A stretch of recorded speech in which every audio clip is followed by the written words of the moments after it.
Bom dia a todas e todos da comunidade Paz e Bem. Entramos hoje no programa Paisagens de número 19, dando continuidade à nossa reflexão mística sobre o Masnavi de Rumi, grande místico da tradição sufi.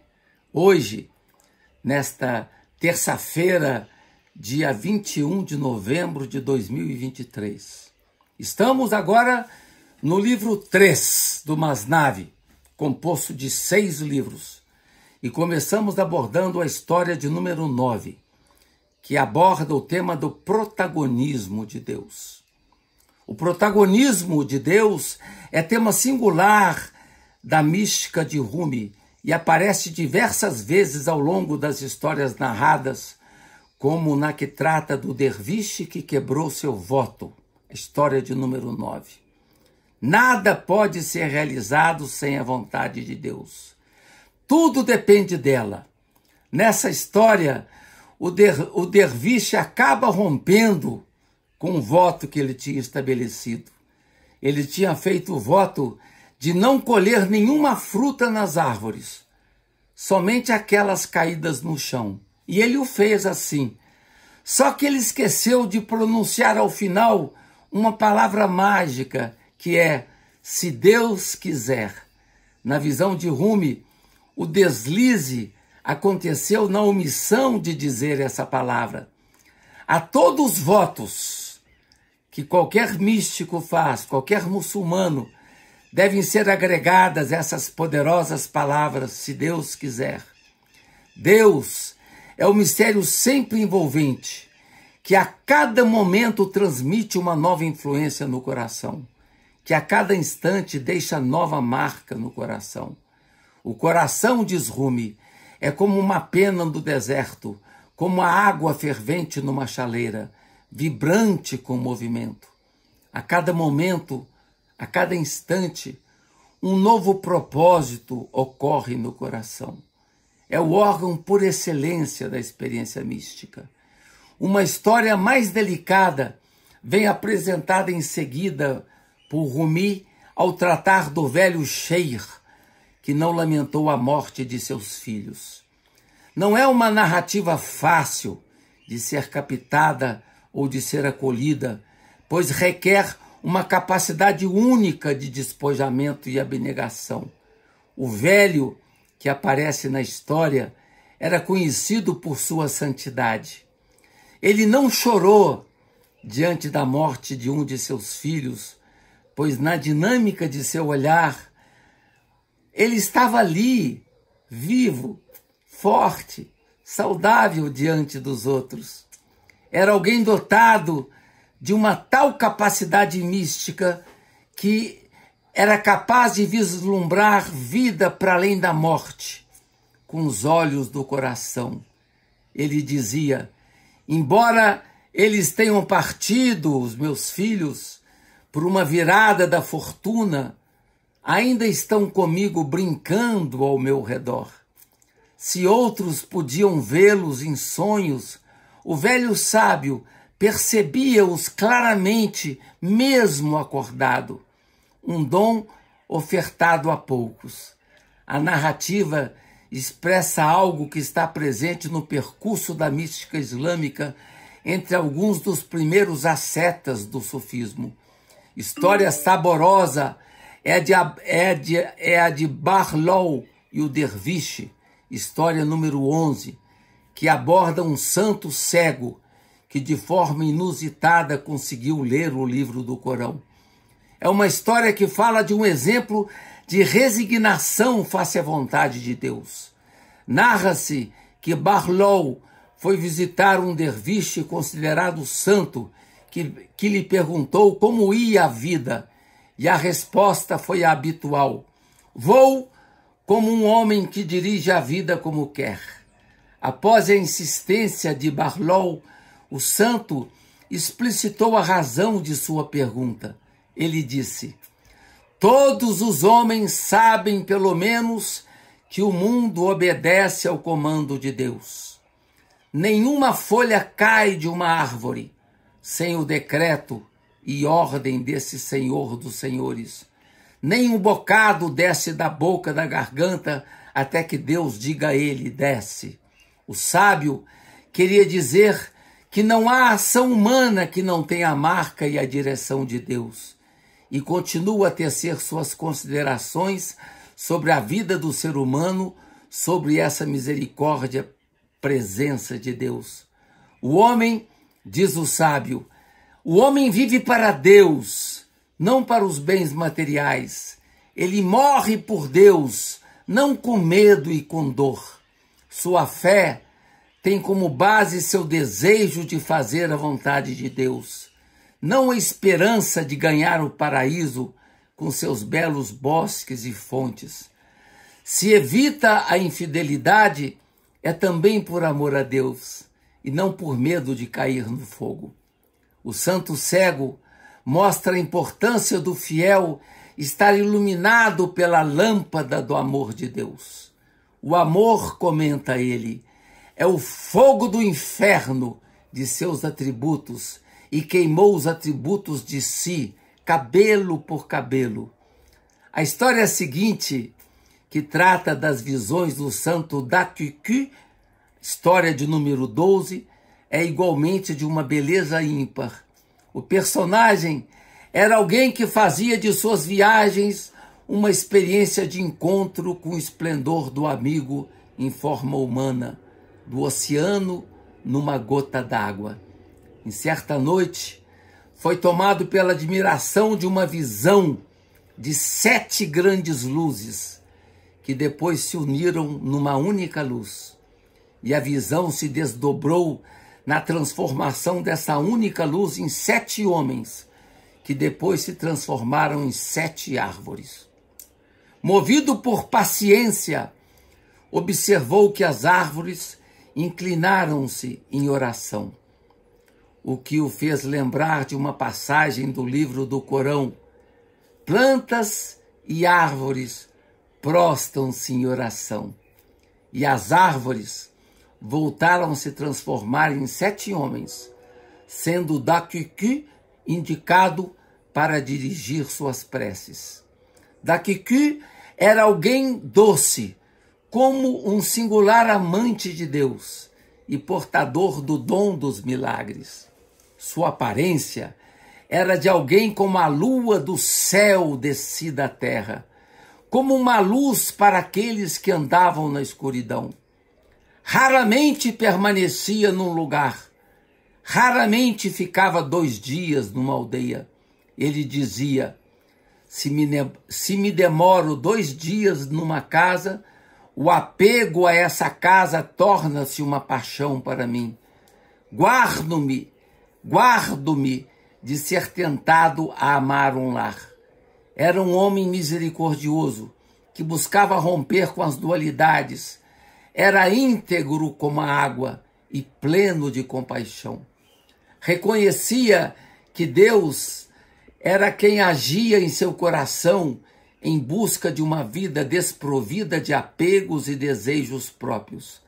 Era alguém, na verdade, perdido em Deus e guiado simplesmente pelo estupor da sua vontade. Reconhecia bem que o verdadeiro amante é alguém que viaja com o coração. Sua vida era pautada por outro tipo de jornada, a jornada do espírito e do embriagado amor. E Rumi resume bem a moral presente na história.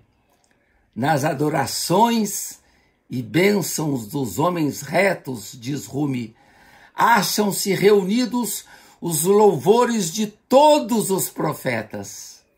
Na raiz das orações encontra-se a presença de Deus, pois o fiel vem aniquilado, faná. Tanto a invocação como a resposta procedem do misericordioso. A visão proporcionada pelo misericordioso Dakiku era ampliada, dotada do fogo do amor, cuja fervura escapa a qualquer possibilidade de alcance da linguagem comum. Com isso, favorecia uma perspectiva religiosa dialogal. Dizia, Todos os vasos são esvaziados num único recipiente, porque aquele que é louvado é, na verdade, só um. Nesse aspecto, todas as religiões são uma única religião. Os homens, com suas particularidades, prestam louvores ao um, mas devem estar atentos para não confundirem a luz da lua com o reflexo da lua no poço. Alguns crentes acabam por louvar as imagens refletidas, muitas vezes ambíguas, em vez de debruçarem-se dignamente para a lua em si, com sua beleza ímpar. Outra história fala de uma mulher que perdeu todos os seus filhos. História 16. Nenhum dos filhos conseguiu sobreviver à idade de 3 ou 4 meses.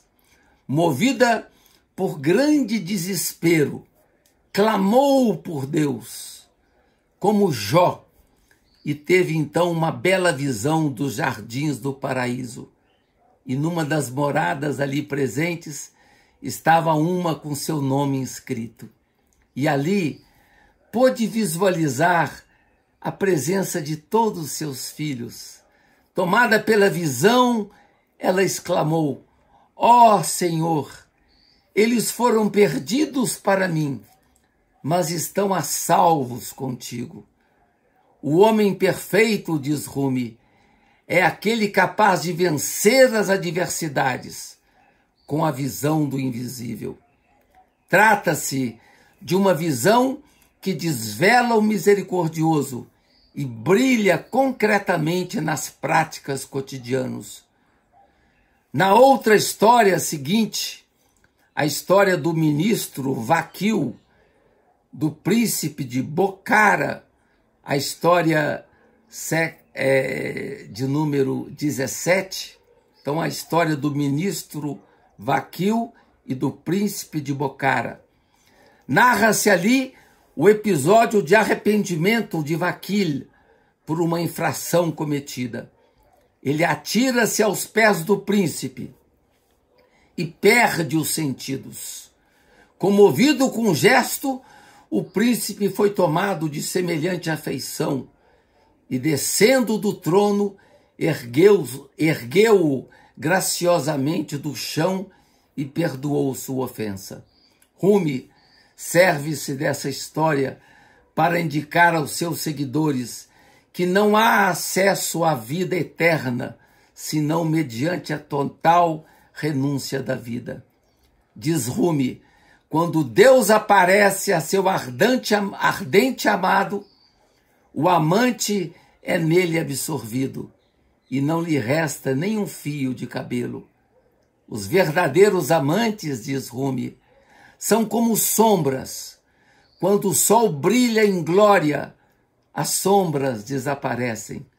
O verdadeiro amante de Deus é aquele a quem Deus diz: eu sou teu e tu és meu. Na história que trata da mesquita fatal, história de número 18, Rumi volta a falar na força da misericórdia de Deus, que precede a ira e conforma a subsistência do ser, o capital da existência. Discorre em seguida sobre as palavras do livro do Corão, que são simples, mas nem sempre acessíveis. Há que ultrapassar o sentido exterior, superficial das palavras do Corão para alcançar o segredo que está contido ali dentro. É o que buscam fazer os sufis. E cita Rumi: sabe que as palavras do Alcorão são simples, mas dentro do sentido exterior há um sentido interior secreto. Por baixo desse sentido secreto há um terceiro, onde até a mais alta inteligência se perde. O quarto significado nunca foi visto por ninguém, exceto Deus, o incomparável, o autossuficiente. Portanto, diz Rumi, ó filho, Não limites tua visão ao sentido exterior. Como os demônios viram em Adão apenas barro. O sentido exterior do Alcorão é como o corpo de Adão, pois sua aparência é visível, mas sua alma está oculta. Com isso, depois de todas essas lindas reflexões, nós vamos penetrando no mistério profundo do Masnavi de Rumi, que é um livro que guarda os segredos fundamentais que ele proporciona a seus iniciados. Não é um livro fácil, de fácil acesso às pessoas. Talvez vocês estejam tendo dificuldade de acompanhar todas as minhas reflexões, mas eu aconselho vocês a analisarem com carinho o meu texto do Masnavi, esse roteiro que está aqui nesse meu livro, para poder ruminar cada uma dessas reflexões que eu venho fazendo com vocês aqui no programa Paisagens, porque a cada livro do Masnavi que a gente reflete em cada um de seus livros, né, que o Masnavi é composto de 6 livros e cada livro é composto de inúmeras histórias. Cada história dessa traz uma reflexão particular. Então vale a pena se debruçar com carinho, com cuidado, com paciência em cada uma dessas histórias, porque aqui eu não tenho tempo para poder trabalhar com mais cuidado cada uma delas. Eu tenho 20 minutos ou 21 minutos. Então as histórias eu as lanço com mais rapidez, mas cabe a vocês retomar a leitura, retomar a visão do programa e poder entender o significado de cada uma das histórias que se apresentam nos livros do Masnavi, nesses 6 preciosos livros, né, que estão presentes, né, que entram na composição dessa obra enorme, cheia de facetas, cheia de enigmas, cheia de mistérios, porque ela foi feita para iniciados. Então, muitas coisas que aparecem no que eu estou falando aqui para vocês são coisas enigmáticas, que nem todo mundo vai perceber. E não há preocupação em querer perceber tudo, porque muitas vezes as pessoas ainda estão fixadas nas espumas, na espuma do mar, e não alcançam a realidade do mar. O que Rumi nos provoca aqui no Masnavi é tentar avançar para além da superfície das formas, para alcançar o conteúdo da realidade. E muitas vezes nós estamos perdidos no mundo das formas e temos que avançar para além para poder captar o significado. E a gente percebe que muitas histórias são retomadas, muitos temas aparecem, como os temas do amor, da misericórdia de Deus. Vejam, por exemplo, a complexidade desse tema que nós falamos sobre o lugar de Iblis, de Satanás na mística islâmica, que é totalmente diferente do que acontece na mística cristã. Então nós temos que acompanhar a reflexão com bastante calma, com bastante paciência e ir ao meu texto, né? Ir ao meu texto que está aqui e poder meditando cada passagem. E no meu texto você tem as notas de rodapé que favorecem profundamente o enriquecimento maior, e as citações que eu faço do Masnavi no meu texto, no livro, estão precisas. Aqui não tenho tempo de ficar falando números para vocês, que vocês se perdem. Então, eu agradeço a cada uma e cada um de vocês que estão nesta jornada de entendimento do Masnavi. e agradeço ao Felipe por sua assistência técnica, e a gente retoma a semana que vem, se Deus quiser, para utilizar essa expressão importante da mística Sufi, estaremos de volta na próxima terça-feira. Um grande abraço a todos e paz e bem.